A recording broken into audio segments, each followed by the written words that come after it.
Hello and welcome to FPL Mate, your best mate for fantasy Premier League content for the 2023-24 season. My name is Dan and it's time for our final decisions video for Game Week 37, and it's a big one at this game week with the big double game week. Plenty of topics to cover, including all of your press conference news and more information about defenders, taking hits and much more. Guys, if you enjoy this one, make sure you drop a like. Do subscribe if you're new around here. Let's get started. So let's start off by going through the press conferences in alphabetical order, and it's a little bit of upsetting news at Arsenal right now as Saka is doubtful despite training. He is trained with strapping on his legs, and when asked about Saka and Tomiyasu as well, Arteta responded that these players are potentially doubts for the game against Manchester United. So if you are a Saka owner, I think I would be more inclined to potentially sell him, although it has to be said, if Saka is even the slightest bit available, he probably will play. So definitely some question marks around Saka, and make sure you have got your bench in order if you do have Saka. And if you are bench boosting this week, then that may be cause to sell him. Tomiyasu, a player we spoke about as a potential differential to go for from this Arsenal side,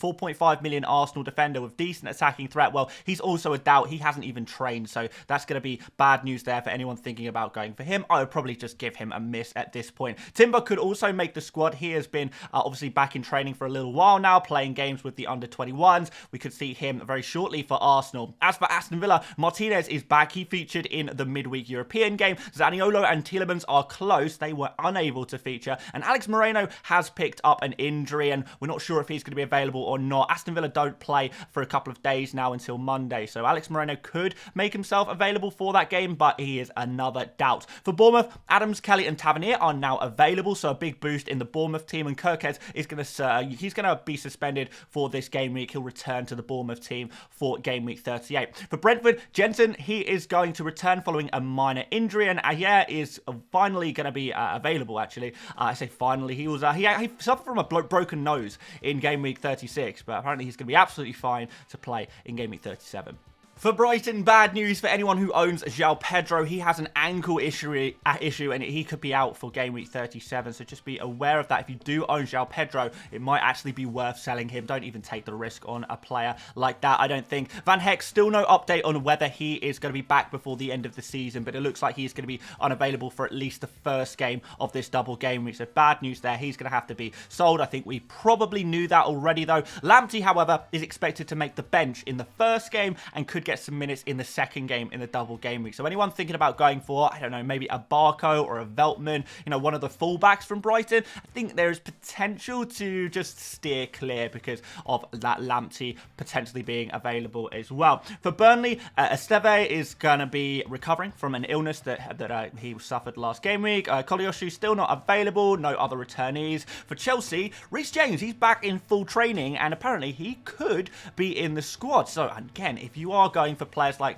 Gusto or Chalobah, I think this is going to be two players who are very risky right now, as James obviously is going to be that favoured right back when he's available. Not sure if he is going to be risked between now and the end of the season, but with 3 games left, you would imagine that James definitely has some potential to get some game time. Sanchez has been in partial training this week due to illness. I think a lot of us probably knew already that Petrovic is going to be nailed on for this double game week, but even more so now that Sanchez is only in partial training, and Chilwell is still out confirmed. So good news, I suppose, for Cucurella if you are thinking about going in that direction in the Chelsea defence. For Crystal Palace, Lerma is still out and there's no other expected returnees. Everyone else seems to be mostly available who was available last game week. So the likes of Elise, Mateta, Eze, if you have these players, they're all going to be fine for game week 37. For Everton, Mikalenko and Patterson confirmed out for the rest of the season. I think the biggest no, if you are thinking about going for Everton defenders this week, is that Coleman, he's going to have his final home game ever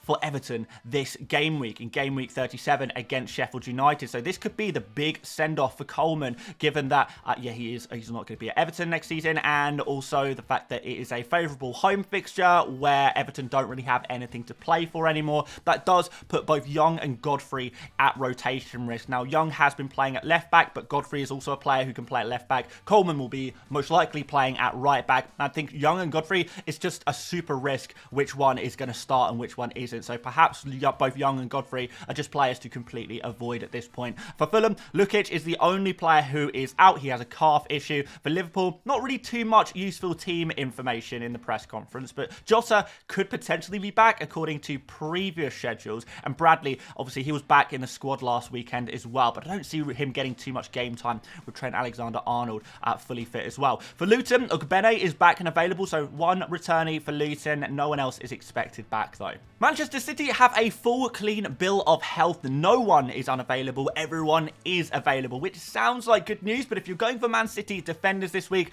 this could be a little bit of a worrying situation because the likes of Stones and Diaz, obviously these are players who are, considered the top defenders at Manchester City. You would imagine that they get game time given there is so much to play for Man City still. So is there going to be a case of maybe Kyle Walker probably reasonably nailed on, Guardiola probably reasonably nailed on, but other players like Ake, Akanji, I don't know if any of you guys are going for players like that. I think they are big risks this game week to get minutes over the double game week. For Manchester United, Fernandes has returned to training. Yes, this is the big one. I know a lot of you guys are big owners of Bruno Fernandes. I should say that if you were planning on selling him and you do still want to sell him, then that is still an option for you. You can still sell him if you want to, even if he is available, provided you have no major issues in the rest of your team. So yeah, don't feel like you have to keep him just because he has been training. I think we don't have full information other than he has trained today, which I guess is good news. I would go ahead and say though, really,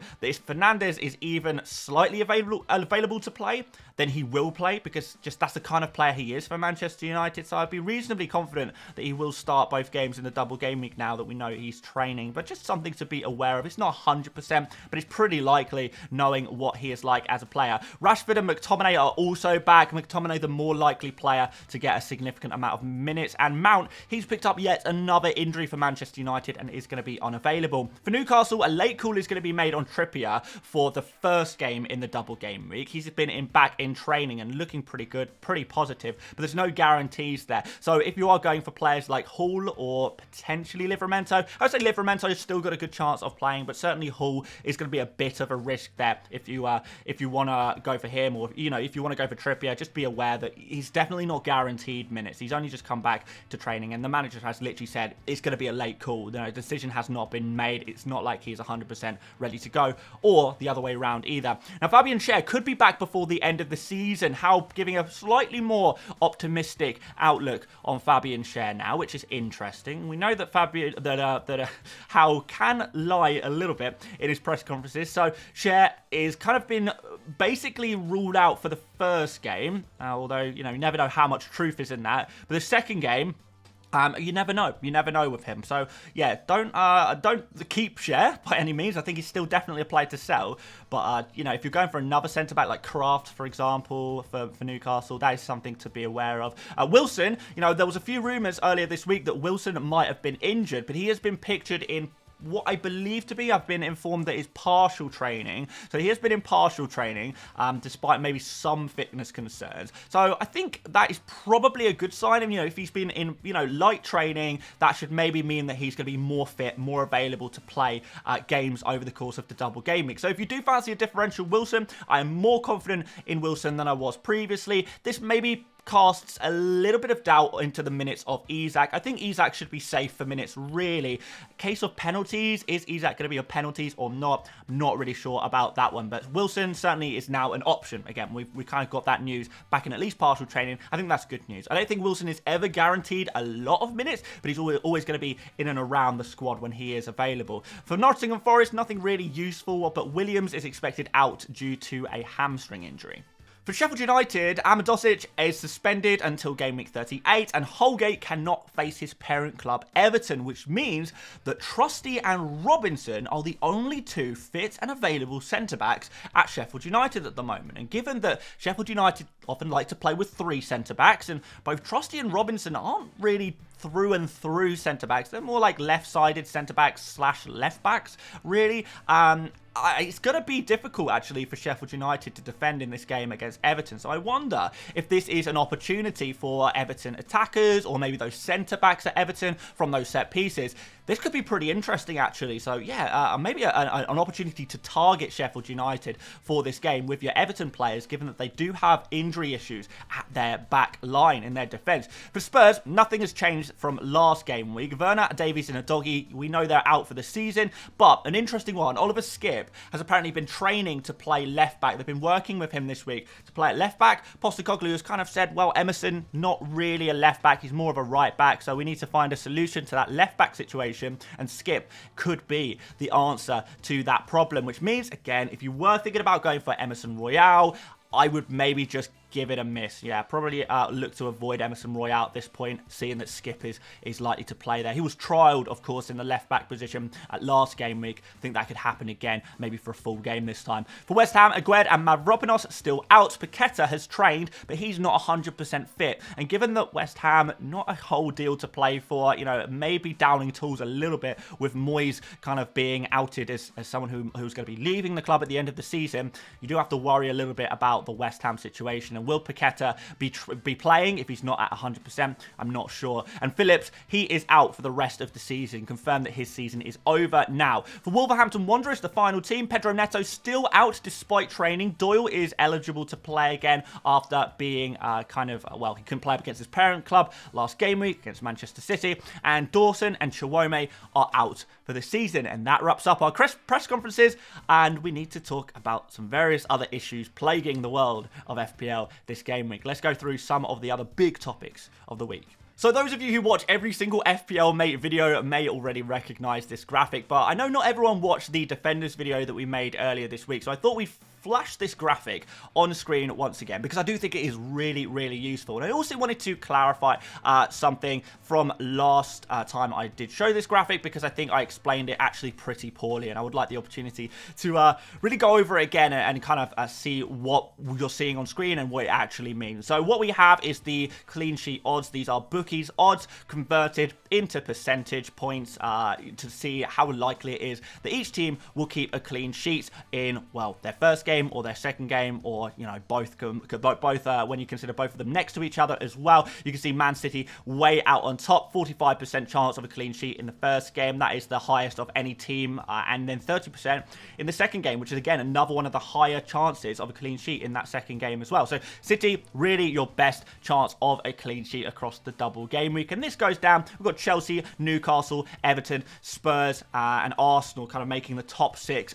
best teams to target if you're looking for clean sheets. Not looking for attacking returns, we're not looking for, you know, points just for playing, we're just talking about those 4 points you get for a clean sheet, and often bonus points do come with that, but yeah, this is clean sheets only. Now on the right hand side column, we've got the weighted value. Now this is not the odds, now this is not a 75% chance of clean sheets, this is a weighted value, valuing 2 clean sheets in a double game week as, you know, worth twice as much as 1 clean sheet, of course. So what our weighted value does here is allows us to sort these teams in order of who is more likely to get you FPL points through the world of clean sheets in game week 37, and it is ordered as such. So remember guys, this is not Man City having a 75% chance of a clean sheet. This is just the weighted value of getting clean sheet points within the context of FPL. I explained that really badly the last time I threw up this graphic, and I do want to apologize.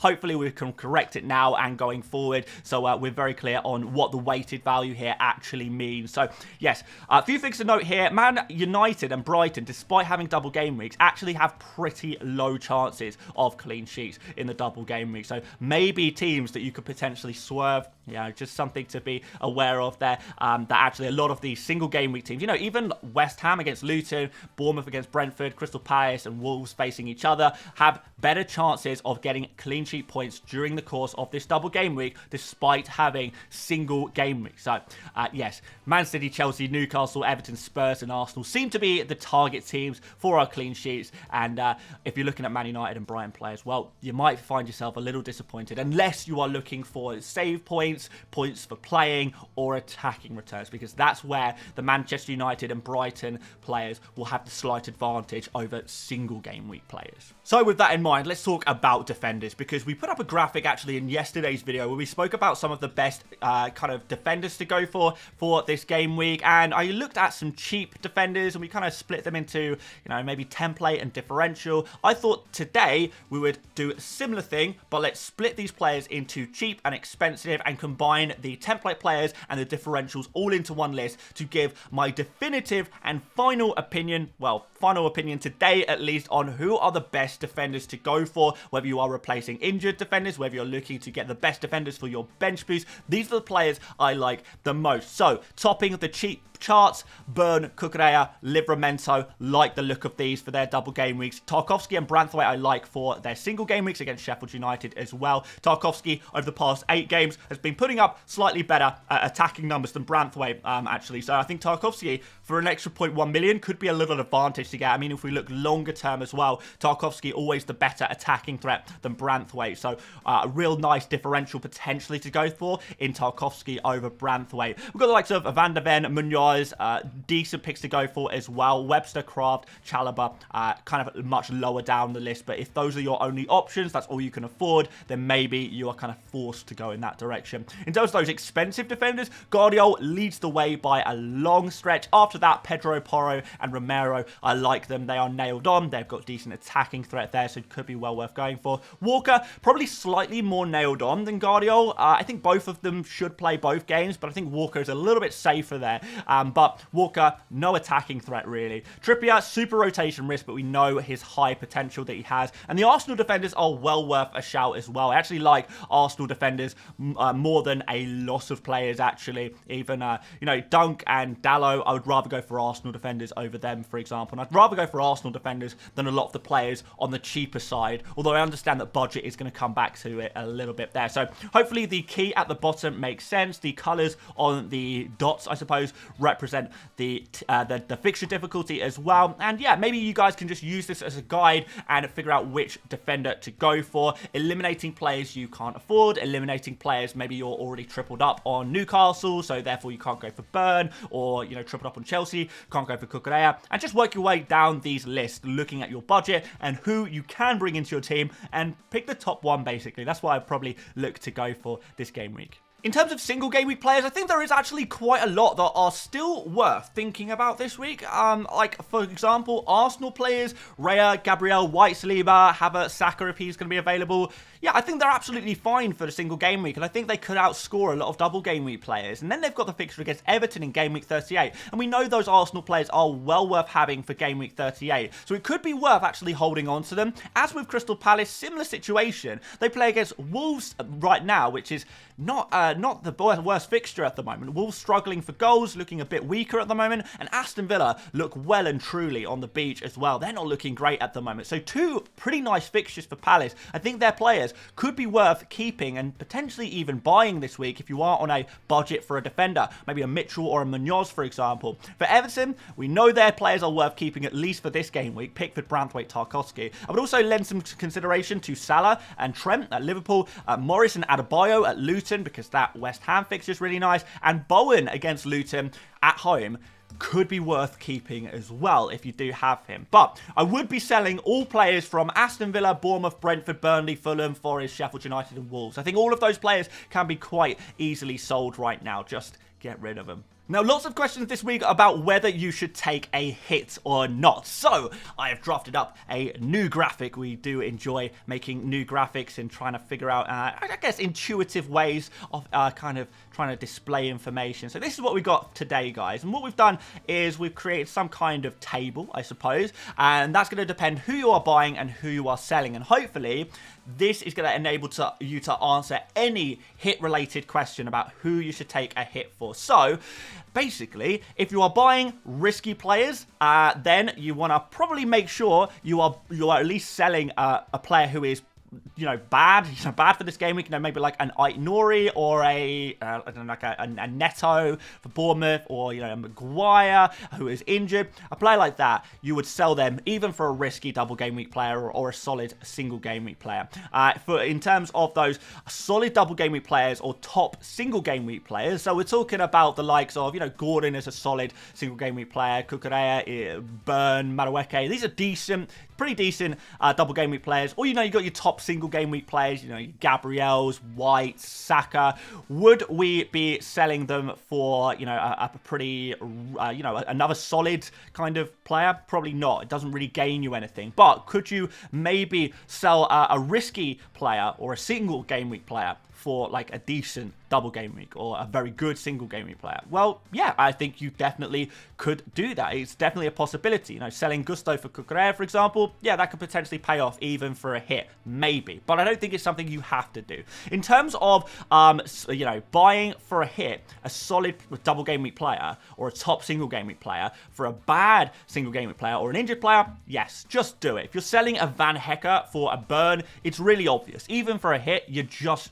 do it. And in terms of those top picks of the week, we're talking Isak, Palmer, Foden, these kind of guys, the top players that everyone really wants this game week. Well, should you sell a top single game week player or a solid double game week player? You know, for example, a Saka or a Havertz to a Foden?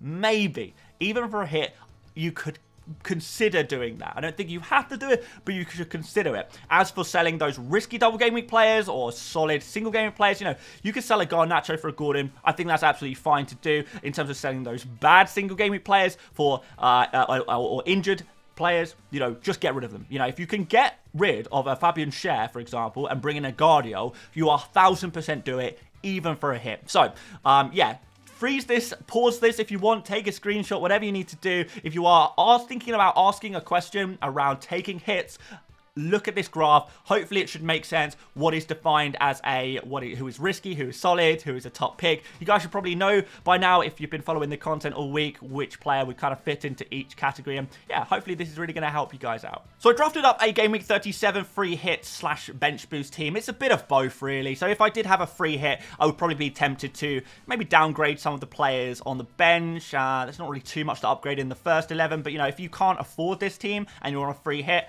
yeah, just downgrade your bench players, I suppose. But if I'm bench boosting and I'm trying to build the perfect team to bench boost this week, this is probably what I'll go for. You know, this is probably like my perfect bench boost team for Game Week 37 as well. So we've done a kind of combined free hit / bench boost here, but you can make small adjustments to this team as necessary. So it goes Petrovic in goal, a defence of Pedro Porro, Guardiola and Burn. In midfield, we've got Son, Foden, Palmer and Richarlison. And up front, Haaland, Isak and Jackson. Super template with the maybe exception of Richarlison. I think Richarlison is that one kind of differential in this team. And then on the bench, Onana, like him for save points. Gordon, obviously, we know he's a very good pick. We know he's a very template pick. And the single game week players, Gabriel and Branthwaite, who I actually prefer to a lot of the other options in defence. You know, I think I prefer Gabriel and Branthwaite to the Man United and Brighton defenders, for example, who I'm not expecting very much from. So, there is your perfect team. Can you get close to that? And I'd be interested to know as well, guys, how close is your team to this? Like, out of 15 players that you see on screen right now, how close is your team to this? If you are at, like, I don't know, 13, 14 out of 15 of these players, and you are in an amazing position for this game week. So do let me know, and which differences do you have to it as well. Let's talk briefly about captains. I think it's pretty obvious by now. We all want to captain Erling Haaland, really. He's just the standout, obvious captain pick for the week. I did like Isak a little bit earlier on in the week when we thought Wilson could have an injury issue. But now that we know Wilson is going to be available, most likely, and maybe eating in a little bit into Isak's minutes, maybe Isak gets subbed off slightly earlier, or maybe that Wilson takes penalties from Isak. I think that is definitely something that puts me off captaining Isak a little bit. You could go for Foden, you could go for Palmer as well, but if I'm totally honest with you guys, Haaland just looks like the best captain this week. So if you want to go differential, fine. You can maybe throw De Bruyne into the conversation as well. Wouldn't really be looking for anyone outside of that. But yeah, I think it's a Haaland captain week, and maybe actually next game week you could potentially think about going differential. It's just such a risk betting against the Norwegian man for this big double game week, isn't it? Goalkeeper start order, pretty boring one. Petrovic, Edison, Vicario, Onana, all at the top. We'd probably put Pickford ahead of the double game week for Bruggen because of Verbruggen having that slight rotation risk and also not great fixtures. Raya is obviously always going to be a player you might go for. Dubravka, slight rotation risk there with Pope as well with those difficult fixtures, I guess. Well, actually, they're not too bad fixtures, but I think it's just difficult with Dubravka and Pope. Like, who is going to play? Is it going to be one game each? If that's the case, you may as well just go for a single game week goalkeeper. Henderson, Alisson, Areola, Leno, these are players probably don't want to play as much. And Martinez, Flecken, yeah, do not play these players, sell these players, and go for someone slightly higher up this list, I suppose.